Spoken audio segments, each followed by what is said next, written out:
deputados, qual tem sido o pretexto utilizado pelo ministro Alexandre de Moraes para cometer as suas arbitrariedades. Ele diz defender a democracia e, em nome da democracia, ele viola o Estado de Direito. Ele diz que existe uma ameaça à democracia no nosso Estado, uma ameaça que seria encabeçada, pasmem vocês, pelo presidente Bolsonaro e por todos nós, e em nome dessa suposta e falsa defesa, ele rasga a Constituição Federal. Logo ele, senador Magno Malta, que aqui no Senado Federal jurou cumprir e respeitar a nossa Constituição Federal. Esse tem sido o pretexto que todos eles se utilizam. Aliás, se nós vermos o voto da ministra Carmen Lúcia, ela reconhece que é censura, mas permite por conta da ameaça que nós estamos vivendo nesse momento. Essa tem sido a tônica, esse tem sido o pretexto, deputado Jordi, que os ministros têm utilizado, mas em especial o ministro Alexandre de Moraes. E como diria Orwell, no livro 1984, mas se o pensamento corrompe a linguagem também pode corromper o pensamento. Então nós temos que chamar as coisas como elas são. Os inquéritos que o Alexandre de Moraes tem conduzido são criminosos. Os inquéritos que o Alexandre de Moraes tem conduzido são criminosos. Aliás, me lembra muito a Itália fascista, Júlia Zanatta, de Mussolini. Porque lá eles criaram, na época do fascismo, o Tribunal de Defesa do Estado, que não respeitava a ampla defesa, que não respeitava o contraditório, que não respeitava as garantias básicas. E uma das primeiras legislações aprovadas pela Itália fascista foi combater fake news contra o Estado. É exatamente o que o Alexandre de Moraes tem feito no nosso país. É o Mussolini tupiniquim. É o Mussolini tupiniquim. Esse é o ministro Alexandre de Moraes. A nossa eleição foi maculada. O nosso processo eleitoral, deputado Cabo Júnior Amaral, foi maculado por duas razões. A primeira razão, o Brasil inteiro viu que o juiz favoreceu um lado em detrimento do outro.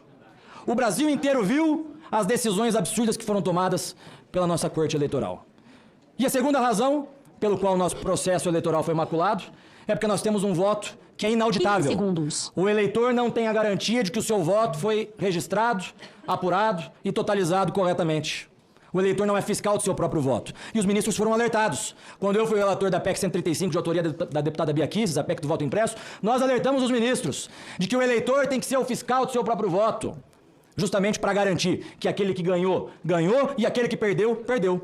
Mas nós vimos a maior interferência da história do nosso parlamento, em que ministros ligavam para presidentes de partido e líderes partidários para trocar os membros da comissão especial.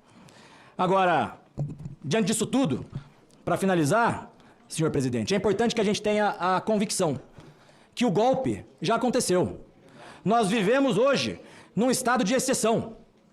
Nós temos hoje violações ao Poder Executivo, que foi impedido ao longo desses últimos 4 anos de exercer as suas atribuições constitucionais. Basta nós lembrarmos que o presidente foi impedido de nomear o chefe da Polícia Federal. Nós temos violações ao Poder Legislativo, com parlamentares sendo calados. É o AI-5 da ditadura da toga. Fecharam o parlamento, porque existe uma razão do parlamento existir.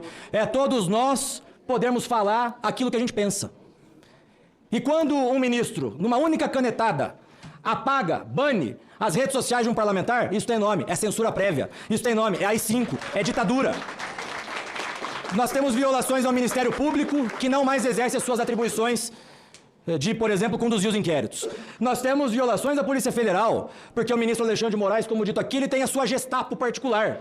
Ele selecionou a dedo os delegados e os agentes da Polícia Federal que ele coloca para conduzir todas as suas investigações. Então, o golpe foi dado. Nós estamos no regime de exceção. Mas nós, senhor presidente, aí para finalizar, nós agimos dentro da Constituição Federal. E a nossa Constituição Federal traz um remédio. A nossa Constituição Federal, senador Magno Malta, traz um remédio, Bia Kicis, para essas situações em que vivemos regimes de exceção. Esse remédio que a Constituição Federal traz é artigo 142. Que, ao contrário do que falam por aí, não é uma intervenção militar. Ao contrário do que falam por aí, não é ditadura. O artigo 142 é a intervenção constitucional para combater o regime de exceção que nós estamos vivendo. E é necessário que o presidente Bolsonaro, com o apoio do povo brasileiro, invoque o artigo 142 para resguardar e para que nós voltemos ao Estado de Direito, em que a ampla defesa é respeitada, o contraditório é respeitado, a liberdade é respeitada. Ou alguém aqui acha que se nós estivéssemos sob o regime do artigo 142, nós teríamos menos liberdade do que é agora? Nós temos hoje, na ditadura da toga, menos liberdade do que se o presidente Bolsonaro invocasse pontualmente o artigo 142 para fazer valer o Estado de Direito. Obrigado, senhor presidente.